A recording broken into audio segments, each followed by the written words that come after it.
What up? I just needed to talk about some shit real quick. I just had breakfast. All right, bro. So I just watched this video about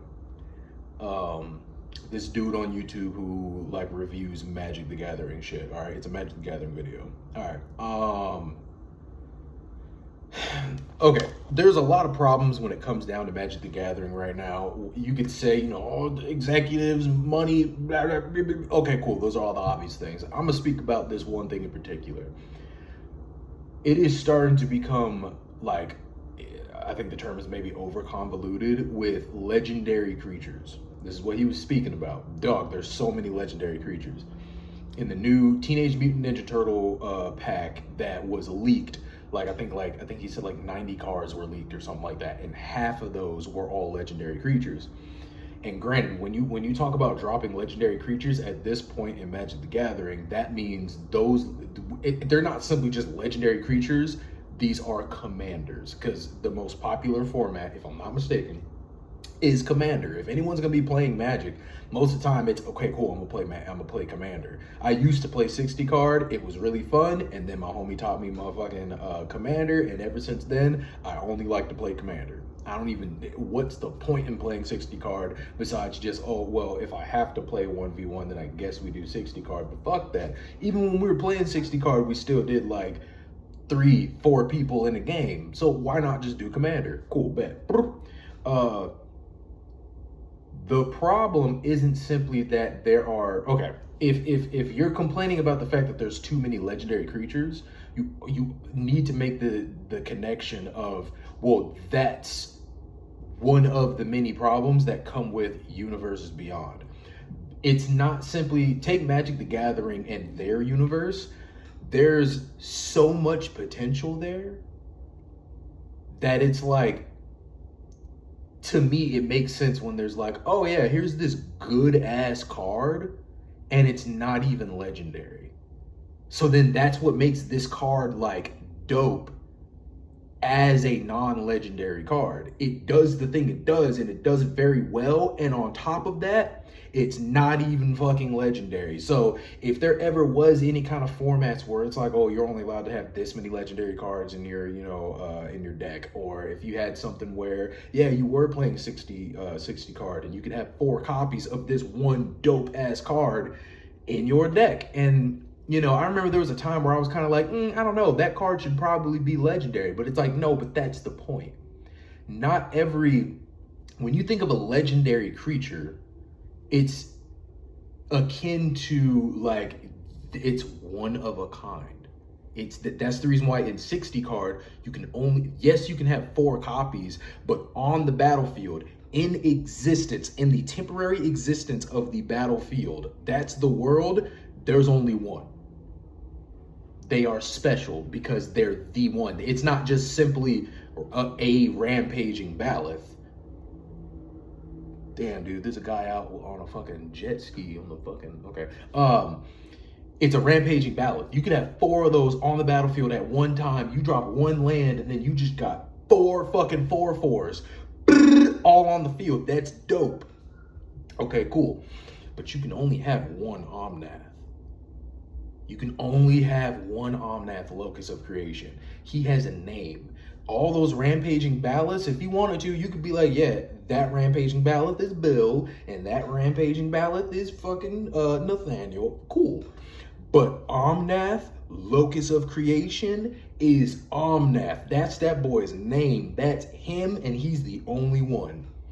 That's the point. That's the reason why it works in Magic the Gathering in universe, because you could have all these dope ass creatures and just be yeah, dude, they're just, it's a whatever ass creature. There's probably a region where a bunch of these are there, and that's kind of the point. That's the reason why this is a mythic, non-legendary creature. It's one of those crazy beasts that your hero character has to try to go and tame, and there are multiple of them. The Predator movie that just dropped, great example. The creature that he was going to, well, shit. Okay, there were a lot of creatures on that planet where it was oh fuck, these are crazy ass creatures. A lot of those creatures, there's multiple of them. There's a fuck ton of them, which means yes, they can be non-legendary, but still mythic because the planet itself is like, you know, if it's ranked out of 5 in difficulty, the planet's probably a 4.5. And that's because all of the creatures down there are crazy. So if you were to connect that to Magic the Gathering, they are all non-legendary creatures, but they're all powerful as fuck. They are all probably rare and above in terms of just how deadly they are in going against. But you could potentially run into 2 of them shits or 3 at the same time, which makes it even more deadly. Then you have I think it was called a basilisk or whatever the fuck, but that shit that he was like after is a legendary creature because there's only one, and that one is stupid powerful. And realistically, if you want to say, now you could have like the Yautja Warrior. That's just a non-legendary creature you can put down, and that could range because it's like anywhere from like Yautja Recruit all the way up to the Yautja Elite. These are all levels of the cards that you could potentially have, and if you're playing 60 card, you could have 4 of those copies in one deck. But if you're playing as your boy, the main character of the movie, he would be legendary. Granted, he wouldn't be like the strongest shit in the universe. There are uncommon cards. Take Impervious Great Worm. The Impervious Great Worm is a mythic level 16/16 indestructible fucking giant worm. For all you non-nerds, that don't mean nothing to you. But for the motherfuckers that understand, that's a crazy ass card. And what makes it even crazier is the fact that you could have 4 in your deck if you were playing 60 card. It's wild. It's a wild card. But at the same time, sometimes cards like that you don't want in the commander zone. You don't want them there. That's just a card to have in the 99. That's dope. Cool. Give me that.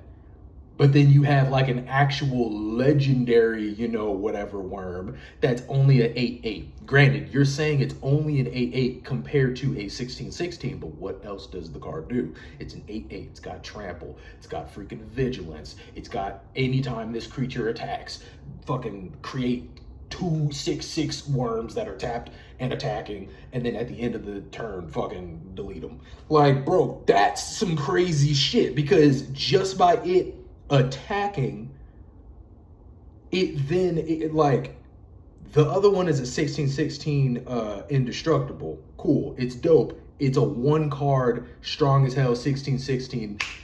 Exile that shit. Cool, it's gone forever.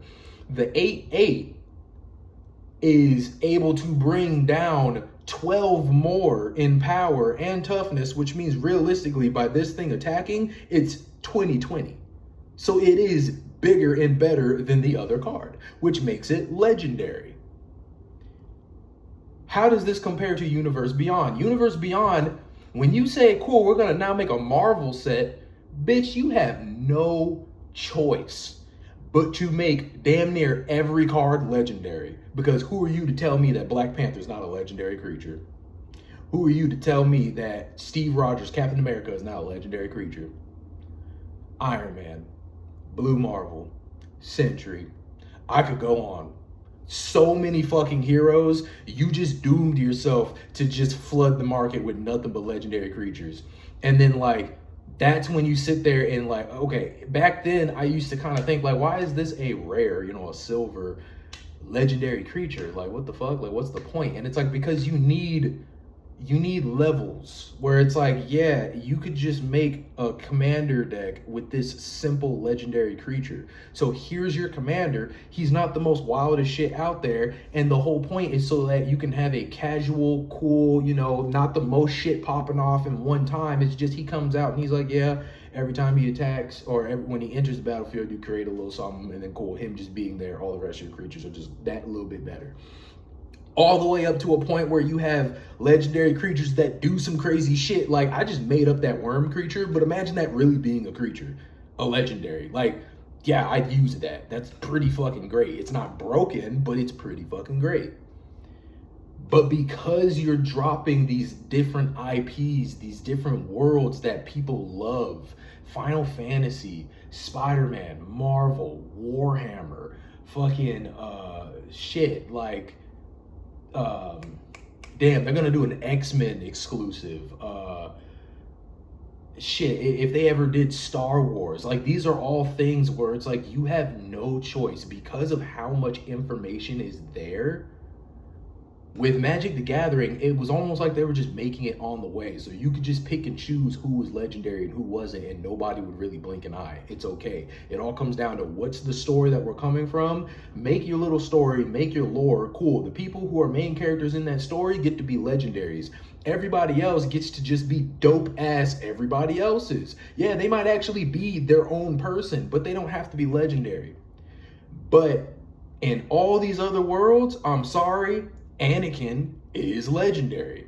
And you can't tell me different. Qui-Gon Jinn would be legendary. You can't tell me different.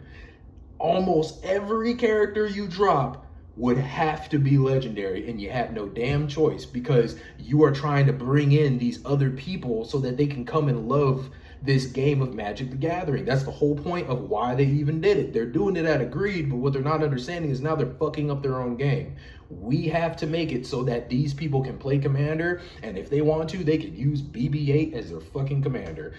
Now we have BB-8, the legendary creature, when in reality, bro, he's just a little fucking robot. That's it. What is legendary about him besides he was cute? And that's where y'all are fucking up. It's crazy, bro. It's crazy. Don't get me wrong. Like, I wish that, like, if they had any sense, try to go down the same road that Disney is potentially trying to do, even though they might fail, but take it like this. They realize, okay, look, this universe beyond shit is actually getting a little out of hand. So let's try to bring this back together. How can we do that? Greatest thing you could ever possibly do is bringing back one of your greatest villains to be like, yo, just like how in Dragon Ball GT, if you even know about it, in GT, they created a storyline of basically, hey guys, we've used the Dragon Balls so much to do such crazy ass wishes that it's created this negative energy, you know? And that negative energy essentially created the Black Star Dragon Balls, which I forget what those do, but basically speaking, because we did so much of this and we weren't careful about it, we then created this and now it's our problem. Cool. Universe Beyond basically brought all these new worlds, and essentially it created some type of connective energy that Nicol Bolas ends up siphoning from. And wherever the fuck he is located currently, because basically he was defeated to the point that he can't do nothing, he basically is able to come back. And his objective is, cool, since you have brought me all these new worlds, I am now going to try to connect every single world and do basically run the original story back again. He is trying to take over all these different universes, and with that power, basically, I don't know whatever the fuck he was trying to do back in the day, essentially let him run it back. But now the objective is not simply just, oh, we have to defeat him and like save the worlds, but it also has to be, we now have to regulate these worlds so that he's not siphoning that energy like he was or like he is. But like, what's the word I'm looking for? Like, mechanically speaking, this is their way to like clean up the mess that is all these different shits that they're creating. Imagine if, so say they wanted to drop a Star Wars world, and say they wanted to give us more Warhammer cards, and say they wanted to drop some Star Trek, which I believe they're gonna do. It would make sense that by the end of this story, and they basically say like, you know, we basically did like a revamp and we saved the world by like cleaning it up and cleaning up the universes. The way it works is the in-universe worlds are in this center bubble. They can all be connected to. If you're a planeswalker, you can go to any of these worlds at any time that you want. You can move planes within those worlds. They're all connected. Outside of that is all of the universe beyond places. Marvel, all that stuff. Let me just go back to Star Wars, Warhammer, and Star Trek. Imagine if the only way you can access Star Wars, Star Trek, and Warhammer is through Edges of Eternity. If you go to Edges of Eternity is obviously deep space, aliens, all that shit, spacecrafts, all that. What else deals with all of that stuff? Star Wars, Star Trek, and Warhammer. So now if you go into Edges of Eternity and you go out to a galaxy far, far away within the edges of eternity, you find Star Wars shit. Now, it's not that Star Wars in canon is connected to Magic the Gathering. No, there is, just like how there's different universes within like Marvel and shit. Take the Spider-Man movie, how like there was Lego Spider-Man. That it exists in its own pocket dimension, but like it exists in the greater scheme of things. I'm not saying that Marvel should make a movie about Magic the Gathering, no. But what I am saying is in Magic the Gathering, they have a Marvel universe. If you want to sell cards and make money, in Magic the Gathering, lore speaking, Star Wars Magic the Gathering exists in a galaxy far, far away. That's also when you can go somewhere, take any of like the fantasy realms, whatever the fuck. And then through one of those fantasy realms, let me just choose one. The first thing that comes to mind is Strixhaven, but I feel like that wouldn't be it. But take something kind of like that where elves and all that shit exists. Through that universe, you go through a portal or some bullshit, whatever, and then boop, you pop out at Lord of the Rings. You cannot go from Lord of the Rings to Star Wars because they're not connected. They're not the same. But if you are hanging out in Edges of Eternity, if you're in Lord of the Rings, like you're a planeswalker and you went to Lord of the Rings, you can leave Lord of the Rings, go into whatever that in Magic the Gathering universe is. I'm still just gonna say Strixhaven, or say they made like because Strixhaven is like I think vampires and shit. Say they came out with a Van Helsing or fucking Underworld cards with fucking werewolves and shit. You leave Underworld, you go into Strixhaven, and then from Strixhaven you can go to Ravnica, Theros, Edges of Eternity. Go into Edges of Eternity, and through Edges of Eternity, you take a ship all the way to a galaxy far, far away, and boom, you're in Star Wars. That's how you keep it, like, separate, but still there. Now it's when we have, competitive tournaments and shit like that, and they say, okay, from here on out, like, we will have tournaments that are strictly in-universe, where you're not able to use cards from other universe beyond. But then if we have a Edges of Eternity tournament, you can use your Warhammer, Star Trek, and Star Wars cards because those three universe beyond sets exist within the in-universe Edges of Eternity.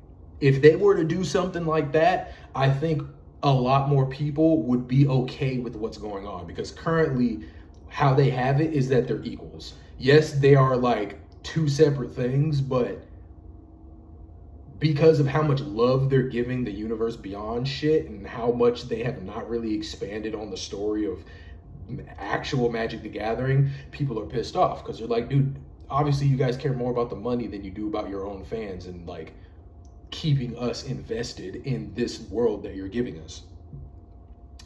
Like, I understand the anger.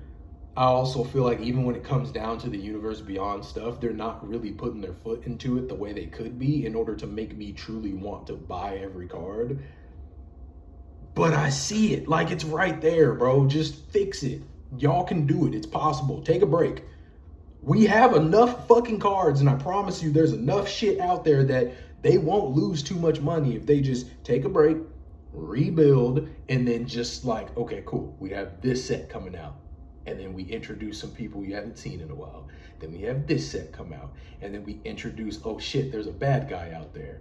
And then another set comes out, and then boom, Nicol Bolas is back. And then it's like, oh shit, we're telling this story of how the planeswalkers and new planeswalkers have to come together and like, fix this shit. And then basically you have your own Magic the Gathering version of Infinity War and fucking Endgame that then ends with, we all understand that in order for something like Nicol Bolas to not come back and fuck shit up again, which we had to like do this kind of almost like how the Emperor fucking erased Horus from existence. They had to erase Nicol Bolas from existence, and probably in the same breath they had to kill his brother Ugin, because it's like, because they were twin dragons and they like came out the same egg or some shit like that. They had to get rid of both of them, and like everyone was like, damn, no. He was like, I gotta do it, peace out. Iron Man. Alright, and then gone. We don't have to deal with that shit no more. Cool. Now everything is where they need to be. We have our main universe shit, and guys, we're gonna make sure that we come out with more stuff that deals with Magic the Gathering and universe and blah blah blah blah. And then it's like, cool. You wanna, now granted, if you're just playing at home and you don't give a fuck about none of this, motherfucker, play with any card you feel like, because that's the whole point. Have fun, do what you want. But for the people who really give a damn, they need to do some fan service.